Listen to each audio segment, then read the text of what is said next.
BRS MLA KT రెడ్డిపై మంత్రి కోమటిరెడ్డి వెంకటరెడ్డి తీవ్ర స్థాయిలో ఆగ్రహాన్ని వ్యక్తం చేశారు. నల్గొండలో టీ హబ్ కు తాళం వేసింది కేటీఆర్ అంటూ మండిపడ్డారు. అవినీతి ఆరోపణలు ఎదుర్కొంటున్న కేటీఆర్ కోమటిరెడ్డి కుటుంబం గురించి మాట్లాడే అర్హత లేదన్నారు. తన రాజకీయ చరిత్రలో ఏ ఒక్కరోజు కూడా అవినీతి ఆరోపణలు ఎదుర్కోలేదన్నారు.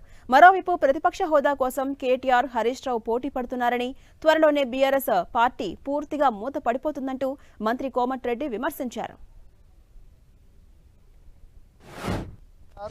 నువ్వు హరీష్ రావు కోమటిరెడ్డి వెంకటరెడ్డికి కాలి గోటికి సరిపోరు. నువ్వు ఆయన కేసీఆర్ అల్లుడని చెప్పి ఆయన లీడర్ అయ్యిండు. నువ్వేమో కేసీఆర్ కొడుకని లీడర్ అయినావు. మా నాయన ఏం చేస్తాడు? వ్యవసాయం చేసుకుంటాడు. ఎట్లయినా నేను 5 సార్లు ఎమ్మెల్యేకి ఒకసారి ఎంపీగా నువ్వు నీ ఎందుకు పార్లమెంట్ ఎన్నికల్లో నా కాన్ఫిడెన్స్ నేను ఒక్క గంట కూడా ప్రచారం చేయలే. 60,000 మెజార్టీ వచ్చింది మా రఘువీర్ రెడ్డికి.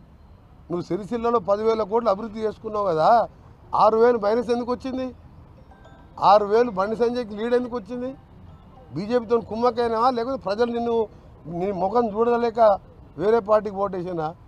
అందుకనే నీ కెపాసిటీ కోమటిరెడ్డి వెంకటరెడ్డి పేరు తీసుకునే నైతిక హక్కు లేదు. కోమటిరెడ్డి వెంకటరెడ్డి అంటే నీతి నిజాయితీకి మారు పేరు. 30 ఏళ్ళలో ఒక్కసారి నా పేరు వచ్చింది. నాది ఎక్కడైనా కబ్జాలు చేసి నువ్వు దోసుకున్నాను. నువ్వు ఫార్ములా రేసు, ఈ రేసు గుర్రాలు, బిల్డర్ల గుర్రాలు, ధరణి మీద 2-3 లక్షల కోట్లకి వెళ్తుంది. మీ ఆస్తులన్నీ మొత్తం పక్కాగా బయటపడితే ఒక్కొక్కటి బయటపడి కోర్టుకు పోయి సుప్రీంకోర్టుకు పోయి కోట్ల రూపాయలు అడ్వకేట్లను పెట్టి నా మీద ఒక చిన్న కేసు అన్న ఉన్నదా? అవినీతి మరకున్నదా?